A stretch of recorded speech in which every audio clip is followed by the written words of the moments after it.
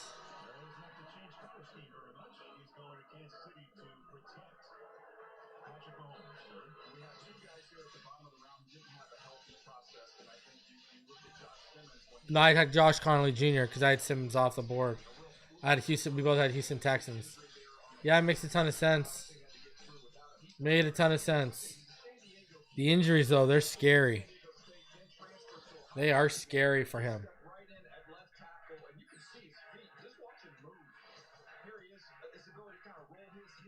He can play with leverage, get underneath guys. Again, I'm telling you, his tape is as good as any tackle in this draft. When he's out there, look at him run and move. He's real fluid and loose. I think he's going to be the most talented tackle on their roster. They've got a bunch of tackles now, but to me, talent-wise, it's not close. He's their most talented tackle. His grandmother was ill when he was picking a school, decided to stay close to her at San Diego State. She ended up passing early in his college career. He went to Ohio State, and I agree with you. He would have been in play for tackle number 1 or 2 outside of that injury. Yeah, and here's the other part, as you look at it with Kansas City. They got Jalen Moore in free agency, trying to backstop everything, right? Jawan Taylor's their high-priced right tackle. He's there. They needed the competition. The one thing that I know that Andy Reid, Brett Veach wanted and valued was length in an offensive tackle. They were getting an offensive tackle. They wanted much more of what they're getting Josh Simmons, much more than a Will Campbell type, right? Or a Kelvin. So there you go. Round 1 of the draft is done. Cleveland Browns are officially on the board for tomorrow. The draft starts tomorrow at 7 p.m. Eastern. The Miami Dolphins, they take Kenneth Grant, defensive tackle from Michigan. I love the pick, man. I love the pick. I will be live. Remember, we got a couple picks tomorrow. We got the pick at 48 and the pick at 98. And I got a feeling they're not going to go 50 picks without moving up. So we'll see how it goes, man. I can't wait. And I want to say this too. Thank you, each and every one of you that actually went out of your way to donate to me, to show some love for tonight's episode. I really do appreciate it because, nights like this, you sacrifice your time with the family, and it's all about bringing you guys the best draft content possible. We nailed the first round pick. Last year was Chop Robinson, one of our man crushes. This year, another one of our man crushes, Kenneth Grant. And the second round, Jonas Savannah is in play. Will Johnson's in play. Tay Radlich is in play. Nick Manawari's in play. Those 5 to me would be the agenda heading into day 2 at 48. And then we got to see how the board falls to 98 and if they move up, because then that agenda could shift and could change. I love it. I love it. Appreciate all of y'all coming through. As always, fins up all day, every day. I'll see you on the next one. Have a fantastic rest of your evening. And make sure to catch the recap video, which will be out later tonight.